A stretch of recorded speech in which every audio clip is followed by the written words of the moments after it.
أعوذ بالله من الشيطان الرجيم. بسم الله الرحمن الرحيم. فلما قضى موسى الأجل وسار بأهله آنس من جانب الطور نارا قال لأهلهم كثوا إني آنست نارا لعلي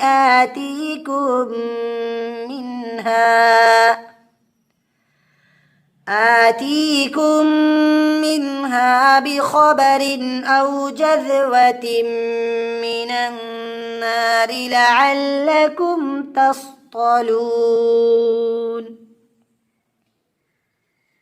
فلما أتاها نودي من شاطئ الوادي الأيمن في البقعة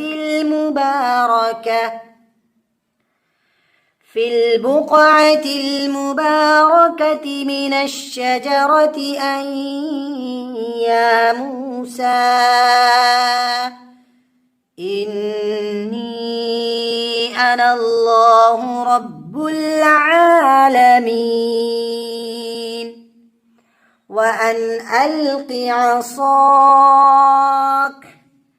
فلما رآها تهتز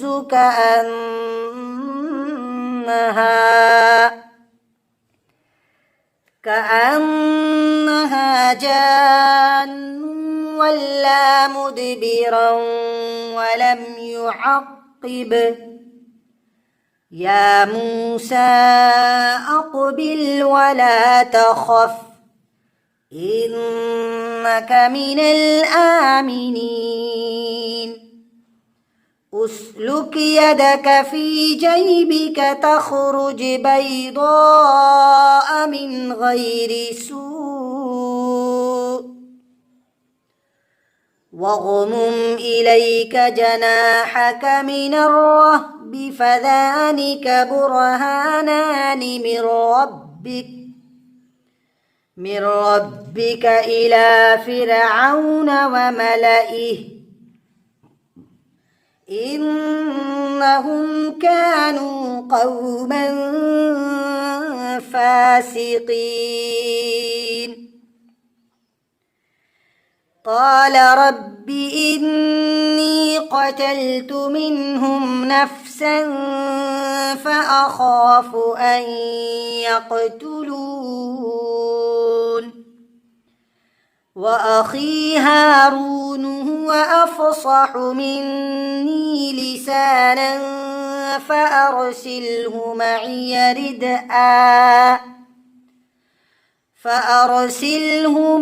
يرد أن يصدقني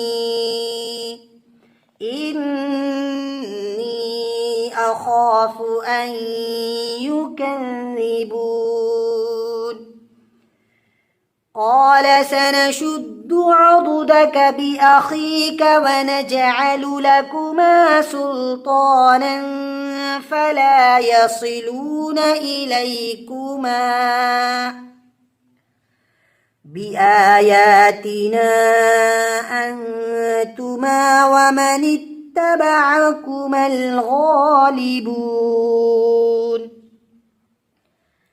فلما جاءهم موسى بآياتنا بينات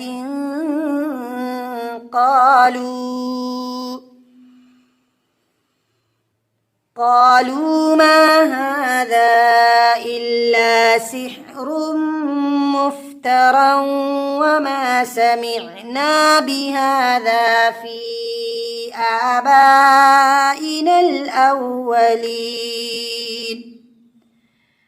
وقال موسى ربي أعلم بمن جاء بالهدى من عنده ومن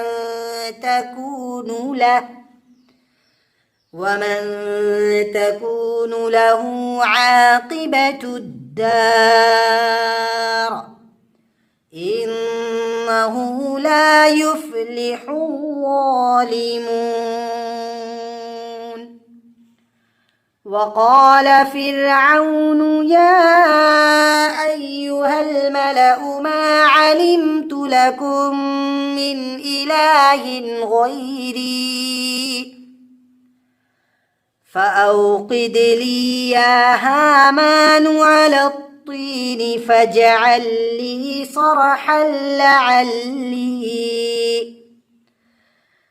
صرحا لعلي أطلع إلى إله موسى وإني لأظنه من الكاذبين. واستكبر هو وجنوده في الأرض بغير الحق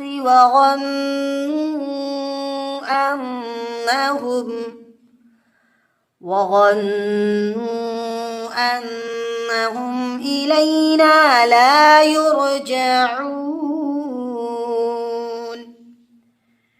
فأخذناه وجنوده فنبذناهم في اليم فانظر كيف كان عاقبة الظالمين. وجعلناهم أئمة يدعون إلى النار